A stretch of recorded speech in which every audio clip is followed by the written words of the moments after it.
Doctor slump episode 13 episode के start में हम पास्ट का सीन देखते हैं जहाँ पर जनवुक की मदर जनवुक की पढ़ाई के लिए क्योंगमिन को हायर कर रही थी। क्योंगमिन पढ़ाई में बहुत ही ब्रिलियंट स्टूडेंट था, इसलिए टीचर ने उसका नाम ही सजेस्ट किया। उस टाइम पर क्योंगमिन पढ़ाई में अच्छा था और साथ में दिल से भी बहुत ही अच्छा था। बस वो नॉर्मल फैमिली से बिलोंग करता था, इसलिए उसे पैसों की जरूरत थी, जिस वजह से उसने जनवुक को पढ़ाना शुरू कर दिया। जब क्योंगमिन पहली बार जनवुक के रूम में आया तो उसे एहसास हुआ कि उसके पास सब कुछ है। काश उसके पास भी सब कुछ होता तो वो आसानी से अपनी पढ़ाई पर ध्यान दे पाता। उसने अपना माइंड भी सेट कर रखा था कि वो जनवुक को अच्छे से पढ़ाएगा और उसकी मॉम को कोई शिकायत का मौका नहीं देगा। लेकिन जब वो जनवुक से पहली बार मिला तो उनके बीच टीचर और स्टूडेंट की बॉन्डिंग नहीं बल्कि दोस्ती की बॉन्डिंग बन गई, क्योंकि जनवुक अपनी मॉम से बिल्कुल अलग था। समय बीतने के साथ साथ ये दोनों और भी क्लोज आ गए। इन दोनों के बीच रिश्ता ऐसे बन गया जैसे कि ये दोनों भाई भाई हो। अब प्रेजेंट में हम उसी सीन पर आ जाते हैं जहाँ पर न्यूल और क्योंगमिन का बुरी तरीके से एक्सीडेंट हो गया था। दूसरी तरफ जनवुक न्यूल के बारे में पूछने के लिए नीचे आ जाता है और देखते हैं अंकल और वॉल्सुन दोनों डम्पलिंग बना रहे थे। जनवुक आकर वॉल्सुन से पूछता है कि न्यूल अभी तक घर पर नहीं आई, तो वॉल्सुन कहती है नहीं, तुम उसे फोन लगाओ ना। तो जनवुक बताता है मैंने उसे कई बार कॉल किया पर वो कॉल ही नहीं उठा रही, तो मुझे लगता है अब हम लोगों को वेट ही कर लेना चाहिए। उसके बाद जनवुक भी उनकी हेल्प कराने लगता है। तो वॉल्सुन का फोन बजने लगता है और ये कॉल हॉस्पिटल से था। फोन पर पता चलता है कि न्यूल का बुरी तरीके से कार एक्सीडेंट हो गया है, उसकी इमरजेंसी सर्जरी करनी होगी, जिसके लिए वो वॉल्सुन से परमिशन मांग रहे थे। ये सुनकर तो वॉल्सुन अपने होश में नहीं थी, तो जनवुक डॉक्टर से बात करता है और फिर वॉल्सुन को समझाता है कि न्यूल की सर्जरी करने के लिए उन्हें परमिशन देनी होगी। तो वॉल्सुन जल्दी से कह देती है कि डॉक्टर प्लीज मेरी बेटी को बचा लीजिए, आप सर्जरी स्टार्ट कीजिए, हम लोग वहाँ पर पहुँच रहे हैं। दूसरी तरफ हॉस्पिटल में देखते हैं दोनों पेशेंट को इमरजेंसी रूम में ले जाया जाता है और न्यूल से ज्यादा क्योंगमिन की कंडीशन बहुत ही खराब थी। थोड़ी देर बाद यहाँ पर न्यूल की फैमिली पहुँचती है और जनवुक डॉक्टर से न्यूल के कंडीशन के बारे में पूछने लगता है। बाद दोनों तरफ दोनों की सर्जरी शुरू हो जाती है और जनवुक वॉल्सुन को आकर समझाने लगता है कि न्यूल की क्या कंडीशन है और ऐसे टाइम पर उन्हें हिम्मत से काम लेना होगा। और यहाँ पर जनवुक पूरी मैच्योरिटी के साथ न्यूल की फैमिली को संभालता है। अभी यहाँ पर नामदा भी आ जाता है और वो पूछता है कि न्यूल कहाँ पर है, तो जनवुक उसे भी संभालता है और समझाता है कि वो ठीक हो जाएगी, बस हम लोगों को सर्जरी का वेट करना है।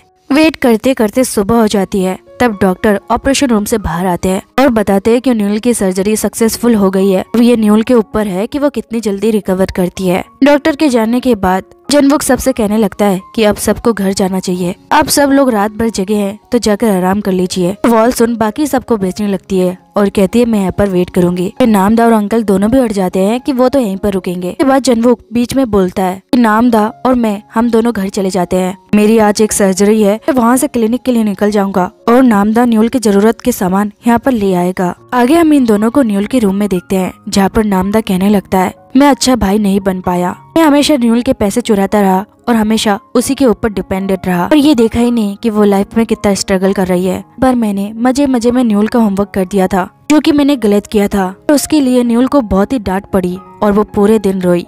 लेकिन फिर भी मैं उसे जाकर बोल नहीं पाया कि ये मेरी गलती थी और अब प्रेजेंट में भी मेरा यही हाल है।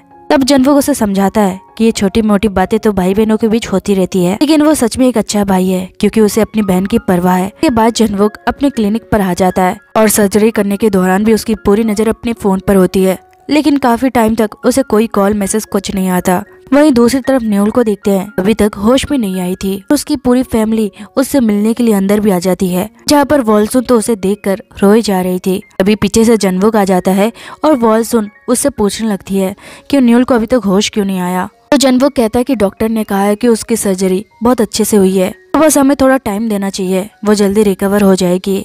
अगले दिन हम जनवुक को क्लिनिक पर देखते हैं। वहाँ पर उसके टीचर भी आए हुए थे अपना चेकअप कराने के लिए। चेकअप होने के बाद टीचर न्यूल के बारे में पूछ रहे थे कि न्यूल आज कहाँ पर है, क्या वो काम पर नहीं आई। जनवुक कहता है हाँ वो छुट्टी पर है। टीचर उसे कहते हैं कि कल मैं अपने फाइल्स को रख रहा था, तो पता है उसे क्या मिला। फिर वो जनवुक को एक लेटर देते हुए कहता है ये नोट न्यूल ने तुम्हारे लिए लिखा था जब तुम हाई स्कूल में थे, याद है तुम दोनों जब एक साथ बीमार पड़ गए थे, ये नोट न्यूल ने तुम्हारे लिए लिखा था पर वो तुम्हें दे नहीं पाई। और आगे हम जनवुक को उसी नोट को पढ़ते हुए देखते हैं जहाँ पर न्यूल ने लिखा था हम दोनों के ऊपर कठिन समय बीत रहा है, लेकिन तुम्हें स्ट्रॉन्ग रहना होगा और मैं भी स्ट्रॉन्ग रहूंगी, जिसके बाद देखना सब कुछ ठीक हो जाएगा। ये पढ़ते ही जनवुक की आंखों से आंसू आने लगते हैं और वो न्यूल को बुरी तरह से मिस करने लगता है। तभी उसके फोन में मैसेज आता है। अगले सीन में हम जनवुक को हॉस्पिटल में भागते आते हुए देखते हैं कि न्यूल को होश आ चुका था। उसे ठीक देखकर जनवुक को बहुत ही रिलीफ मिलता है और फिर वो दरवाजा खोलकर न्यूल के पास आता है। न्यूल उसे देखकर कहती है, मुझे माफ करना कि मैंने तुम्हें इतना परेशान किया। जिसके बाद जनवुक उसे हक कर लेता है और कहता है, आई लव यू न्यूल। आगे हम पूरी फैमिली को न्यूल के पास देखते हैं और कोई भी उसके पास से हिलने का नाम नहीं ले रहा था। तो न्यूल सबसे कहती है, अब आप सब लोग को जाना चाहिए, मुझे आराम करना है। वॉल्सुन कहती है, हाँ तुम सब लोग चले जाओ, मैं तो यहाँ पर रुकूंगी। फिर से इन तीनों के बीच बहस होने लगती है और नामदा कहता है कि हम रॉक पेपर सीजर से डिसाइड करेंगे कि यहाँ पर कौन रुकेगा।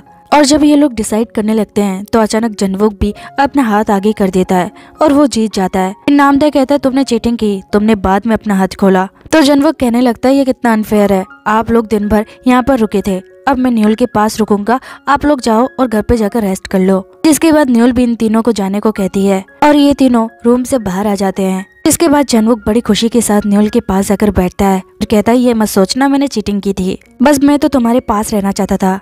ऐसे क्या तुम और सोना चाहोगी? तो न्यूल कहती है, नहीं मुझे नींद नहीं आ रही। तो जनवुक कहता है, चलो तो बाहर ठंडी हवा लेने चलते हैं। वही रूम के बाहर नामदा दोनों से कह रहा था, क्या आपने जनवुक को देखा? जब न्यूल की सर्जरी चल रही थी तो वो कितना मैच्योर होकर बात कर रहा था और जैसे वो फिर से ठीक हो गई तो फिर से एक बच्चा बन गया। तो वॉल्सुन कहती है, कोई बात नहीं, वो न्यूल के पास रहना चाहता है, इसलिए उसने हम तीनों को भगा दिया। चलो हम तीनों अब घर चलते हैं। और अगले सीन में हम जनवुक को न्यूल के साथ बाहर देखते हैं, जहाँ पर जनवुक न्यूल से कह रहा था, जब तक तुम बेहोश रही तब तक मैं बहुत ही परेशान रहा, पूरे दिन रात गॉड से प्रे किया कि तुम बस जल्दी से होश में आ जाओ, लेकिन अब सब ठीक है और तुम भी ठीक हो। उसके बाद वो उससे कहने लगता है, तुम जिसके साथ गई थी उसका एक्सीडेंट भी बहुत बुरी तरीके से हो गया है और वो इस वक्त आईसीयू में है। वो जब होश में आएगा तो बाकी की बातें वो डिटेक्टिव को क्लियर करेगा। न्यूल कहती है, मुझे पता है तुम बहुत कुछ पूछना चाहते हो लेकिन मैं अभी तैयार नहीं हूँ। तो जनवुक कहता है, कोई बात नहीं, मेरे लिए पहली चीज ये है कि तुम जल्दी से रिकवर हो जाओ। जिसके बाद वो न्यूल को अपनी दिल की फीलिंग्स बताने लगता है और उसके क्लोज आने लगता है। तभी यहाँ पर ली होंग और देग्योंग आ जाते हैं, जिन्हें देखकर तो जनवुक और भी चिढ़ जाता है। रात को जब जनवुक न्यूल के पास बैठा हुआ था तो वो न्यूल को देखते हुए कहता है, हाँ न्यूल, मुझे तुमसे बहुत कुछ जानना है। और हमें पता चलता है कि जनवुक को क्योंगमिन के बारे में पता चल गया था, क्योंकि सर्जरी के दौरान जब वो बाहर था तो उसने दूसरे इमरजेंसी रूम में क्योंगमिन का नाम बाहर पढ़ लिया था। उस रात एक्सीडेंट के दौरान न्यूल क्योंगमिन के साथ थी। उसके मन में भी सवाल था कि वो उसके साथ क्यों थी, जबकि उसे पता है कि वो बहुत ही डेंजरस आदमी है, फिर भी न्यूल उससे अकेली क्यों मिलने गई थी। कल इसी तरह फिर से सुबह हो जाती है और हम वॉल्सुन और नामदा को हॉस्पिटल में आते हुए देखते हैं। यहाँ पर नामदा अपनी मॉम से कह रहा था कि न्यूल उस दिन किसी और आदमी के साथ थी। कहीं जनवुक को इसके बारे में गलतफहमी तो नहीं हो गई कि वो उसके पीछे उसे चीट कर रही थी। तो वॉल्सुन कहती है, नहीं वो तो एक फ्रेंड था और उन दोनों के बीच में कुछ भी नहीं है। तो नामदा कहता है, लेकिन ये बात जनवुक को कैसे पता होगी? कहीं ऐसा तो नहीं उसे प्रोटेक्ट करने के बहाने पर वो उससे बदला लेना चाह रहा हो। फिर ये दोनों जल्दी से रूम के बाहर जाते हैं और अंदर का नजारा कुछ और ही था। देखते हैं कि जनवुक न्यूल को बड़े प्यार से अपने हाथों से खाना खिला रहा था और दोनों क्यूट कपल की तरह प्यारी प्यारी बातें कर रहे थे। जैसे ही ये दोनों अंदर आते हैं तो इनका रोमांस भी खत्म हो जाता है। जनवुक कहता है, ठीक है अब मैं अपने काम पर जा रहा हूँ। फिर उसके जाने के बाद वॉल्सुन को याद आता है कि वो उसके लिए टिफिन लेकर आई थी। वो जनवुक के पीछे जाती है और अंदर अपन नामदा न्यूल से माफी मांगने लगता है उसकी हर गलती और हर चीज के लिए। तो न्यूल कहती है, कोई बात नहीं। वही बार वॉल्सुन जनवुक को टिफिन देती है, उसे एक्सप्लेन कर देती है कि न्यूल उस दिन किसी सीनियर के साथ थी, वो बस फ्रेंड है और उनके बीच कुछ भी नहीं है। जनवुक कहता है, ऐसी कोई बात नहीं है, मैं उसे अच्छे से जानता हूँ। वॉल्सुन पूछने लगती है, चलो ये तो अच्छी बात है, पर क्या तुम उसे देख कर आए, क्या वो ठीक है? तो जनवुक कहता है, वो अभी आईसीयू में है, आशा है कि वो भी जल्दी रिकवर कर ले। और दूसरी तरफ हम क्योंगमिन के पास डॉक्टर को देखते हैं। क्योंगमिन की सर्जरी अच्छे से तो हो गई थी लेकिन वो अपने आप को रिकवर नहीं कर पा रहा था और धीरे धीरे उसका लिवर और दोनों किडनियां खराब होती जा रही थी। लगता नहीं है कि क्योंगमिन सरवाइव कर पाएगा। आगे देग्योंग को देखते हैं, उसके और उसके कॉलेग के बीच में लंच को लेकर लड़ाई हो रही थी कि वो लंच में क्या खाएंगे। तभी यहाँ पर जनवुक आता है और देग्योंग उससे पूछने लगता है। जनवुक कहता है, मुझे माफ करना, मैं लंच पर नहीं आ सकता, मुझे कहीं और जाना होगा। बाकी लड़कियां उससे पूछने लगती है क्या वो डॉक्टर नाम से मिलने जाने वाला है, क्या हम लोग भी डॉक्टर नाम से मिलने आए। तो जनवुक कहता है, इसकी जरूरत नहीं है, वो अब ठीक है और जल्दी हॉस्पिटल आ जाएगी। और तभी सभी लड़कियां उसकी गर्लफ्रेंड के लिए उसे बधाई देने लगते हैं। तो जनवुक ये सुनकर हैरान हो जाता है और देग्योंग की तरफ गुस्से में देखता है कि तुमने सबको बता दिया। देग्योंग जल्दी से क्लियर कर देता है, मैंने किसी को कुछ नहीं बताया। बाकी लड़कियां बताने लगती है कि देग्योंग ने कुछ नहीं बताया, कि यहाँ पर हरकतें ऐसी थी कि उनको सब कुछ अपना आप पता चल गया। फिर यहाँ पर हम पीछे से जिनसुक को आते हुए देखते हैं और अगले सीन में हम इन दोनों को बातें करते हुए देखते हैं, जहाँ पर जनवुक जिनसुक से थैंक यू कह रहा था। कहता है मैंने तुम्हें कई बार कॉल किया थैंक यू कहने के लिए, पर तुमने कॉल उठाया ही नहीं। अच्छा हुआ कि तुम मुझसे मिलने चले आए। इसके बाद जिनसुक कहता है तुम्हें पता है मेरे पास लास्ट एक और कैमरा है जिसमें पता है क्या रिकॉर्ड हुआ। तो जनवुक इसकी तो परवाह नहीं करता कि क्या रिकॉर्ड हुआ, लेकिन वो उससे कहने लगता है अगर उसके पास ये रिकॉर्डिंग थी तो उसने ये रिकॉर्डिंग डिटेक्टिव को क्यों नहीं दी। अब सब कुछ मैटर सॉल्व होने के बाद वो ये बात क्यों कर रहा है। तो जिनसुक कहता है मैं बस तुम्हारा रिएक्शन देखना चाहता था, ये सब झूठ है, कोई रिकॉर्डिंग नहीं है। लेकिन जब यही बात मैंने क्योंगमिन के सामने रखी तो उसका रिएक्शन बिल्कुल चेंज था। मुझे लगता है कि क्योंगमिन का मेडिकल एक्सीडेंट से कुछ तो लेन देन था। तभी जनवुक के पास डिटेक्टिव का कॉल आने लगता है, जहाँ पर डिटेक्टिव उसे पूरी डिटेल दिखाता है कि उसका पीछा जो कर रहा था वो जिनसुक नहीं था बल्कि वो हैंगग्योंग का प्रेसिडेंट था। और फिर वो जनवुक को एक रिकॉर्डिंग सुनाते हैं। रिकॉर्डिंग उस रात की थी जब क्योंगमिन और न्यूल दोनों का कार एक्सीडेंट हुआ। इस रिकॉर्डिंग से जनवुक को ये पता चल जाता है कि न्यूल उस दिन क्योंगमिन के पास क्यों गई थी। रिकॉर्डिंग पूरी सुनने के बाद जनवुक रोने लगता है और वो गुस्से में न्यूल के पास आता है। उससे पूछने लगता है तुमने ऐसा क्यों किया, क्या ये सब कुछ मेरे वजह से हुआ? तुम पहले से ही इतनी तकलीफ से गुजर रही थी और ये एक्सीडेंट मेरे वजह से हुआ। जरूरत थी उसके पास जाने की जब तुम्हें पता है कि वो कितना खतरनाक है। अगर इस बार मेरी वजह से तुम्हें कुछ हो जाता तो मेरा क्या होता? तुमने मेरी फीलिंग्स के बारे में बिल्कुल नहीं सोचा। ये सब कहकर जनवुक यहाँ से नाराज होकर बाहर चला जाता है और इसकी वजह से न्यूल भी बहुत ही रोने लगती है। दोनों अलग अलग जगह पर रो रहे थे। तभी न्यूल के पास एक आदमी आता है और उसके हाथों में गुलदस्ता था जो कि जनवुक ने न्यूल के लिए बुक करवाया था। वो गुलदस्ता वहाँ पर रखकर चला जाता है। इसमें एक नोट भी लिखा हुआ था और उस नोट में सेम वही लाइन थी जो न्यूल ने बहुत पहले जनवुक के लिए लिखा था, जिसे पढ़कर वो और भी रोने लगती है। और फिर वो छाता लेकर जाती है जनवुक के पास, उसके पास बैठती है और कहती है मुझे माफ कर दो, तुम शुरू से इतने पेन में थे और मैं तुम्हें और भी पेन में नहीं देखना चाहती थी, इसलिए बाकी चीजों का पता लगाने के लिए मैं खुद अकेली गई। हाँ मुझसे गलती हुई, लेकिन ये मेरा प्यार था तुम्हारे लिए, प्लीज मुझे माफ कर दो। जिसके बाद जनवुक भी उसे हक कर लेता है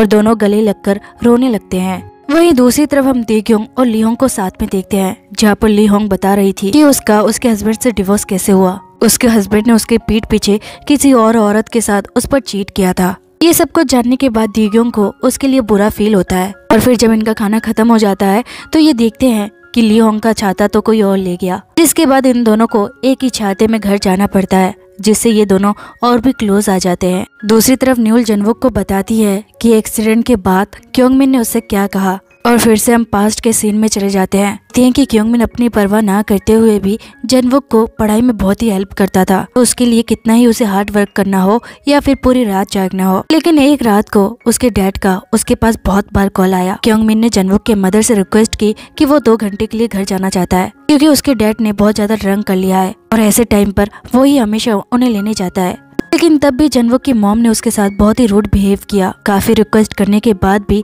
उसने क्योंगमिन को जाने नहीं दिया। और अगले दिन खबर आई कि क्योंगमिन के डैड नहीं रहे। पुलिस ने रीजन बताया कि उसके डैड ने बहुत सारी ड्रिंक की थी और इस ड्रिंक में उन्होंने एम्बियन भी मिला लिया था, जिसे पीने के वजह से उनका हार्ट फेल हुआ और उनकी डेथ हुई। उसके डैड ने तो उसे कई बार कॉल भी किया था, पर वो उसे लेने क्यों नहीं आया। ये सब सुनकर क्योंगमिन की आंखों से आंसू बह रहे थे। तो तब से उसके मन में जनवुक के लिए जलन पैदा होने लगी। वो चाहता था कि जनवुक की फैमिली भी उस तरह से सफर करे जैसे वो सफर कर रहा है, इसलिए उसने जनवुक के ड्रिंक में कई बार एम्बियन मिलाया था। और जब इससे उसके दिल को संतुष्टि मिल गई तो उसने जनवुक का पीछा छोड़ दिया। अंत में इस सब चीजों के लिए उसे रिग्रेट भी फील हुआ। अब प्रेजेंट में हम जनवुक को क्योंगमिन के पास आते हुए देखते हैं। क्योंगमिन ने ही उसे बात करने के लिए बुलाया था। क्योंगमिन की हालत बहुत ही खराब थी, उससे बोला भी नहीं जा रहा था, पर फिर भी वो अपनी दबी हुई आवाज में जनवुक से माफी मांगता है और कहता है मैंने जो कुछ किया उसके लिए मुझे माफ कर दो। तब मैं बदले की आग में भड़का हुआ था और जब मैंने तुम्हारे साथ ये सब किया उसके बाद मुझे रिग्रेट फील हुआ। तुम मेरे छोटे भाई जैसे थे, प्लीज मुझे माफ कर दो। जनवुक उस पर चिल्लाकर कहता है कौन सी माफी मांग रहे हो तुम स्टॉक में हेराफेरी कर रहे हो, ये सब क्या है? तुम्हारा मेरे मेडिकल एक्सीडेंट से क्या लेन देन था? तुम पहले से ही जानते थे ये सब होने वाला है, तो तुमने मुझे क्यों नहीं बताया? तब क्योंगमिन बताता है कि मुझे नहीं पता था कि वो तुम्हारा क्लिनिक है। ये सब कुछ प्लानिंग करने के बाद मुझे एक दिन बाद ही पता चला कि वो तुम्हारा क्लिनिक था। और ये बात जानने के बाद मैंने बाकी लोगों को रोकने की काफी कोशिश की, पर वो लोग मुझसे ज्यादा पावरफुल है, मैं उन्हें नहीं रोक पाया। मेरे पास कोई भी चॉइस नहीं थी। तभी जनवुक कहता है तुम्हारे पास चॉइस ही नहीं थी, तुम चाहते तो सब कुछ कर सकते थे, लेकिन तुमने जानबूझकर इन सब चीजों को रोका नहीं और मुझे बर्बाद होते हुए अपने सामने देखते रहे। और ना ही अब इसके लिए मैं तुम्हें माफ कर सकता हूँ, ना ही आगे करूँगा। फिर क्योंगमिन कहता है आज अगर मैं मर जाता हूँ तो प्लीज इन सब के लिए मुझे माफ कर देना। जिसके बाद जन्वुक यहाँ से चला जाता है और क्योंगमिन की हार्ट बीट तेज होने लगती है। धीरे धीरे क्योंगमिन की सांसें थम रही थी और देखते देखते क्योंगमिन की डेथ भी हो जाती है। वही बाहर जन्वुक न्यूल के पास आता है तो न्यूल उससे पूछती है क्या कहा उसने। तो जन्वुक कहता है उसने मुझसे माफी मांगी, मुझे लगता है मुझे उसे माफ कर देना चाहिए। तब न्यूल उस पर गुस्सा दिखाते हुए कहती है तुम्हें उसे माफ करने की कोई जरूरत नहीं, उसने जो कुछ किया अपने एंगर में आकर किया, इसकी वजह से तुमने अपनी लाइफ में बहुत कुछ सफर किया है। तभी जन्वुक अचानक रोने लगता है और न्यूल उसे हक कर लेती है। जिसके बाद जन्वुक कहता है मैं उसे माफ कभी नहीं कर सकता और न्यूल कहती है तुम्हें उसे माफ करने की जरूरत भी नहीं है क्योंकि वो माफी डिजर्व नहीं करता। अगले सीन में हम जन्वुक को उसके घर पर देखते हैं। उसके सामने उसका सूट रखा हुआ था जिसे देखकर जन्वुक फूट फूट कर रोने लगता है और यहीं पर ये एपिसोड एंड हो जाती है।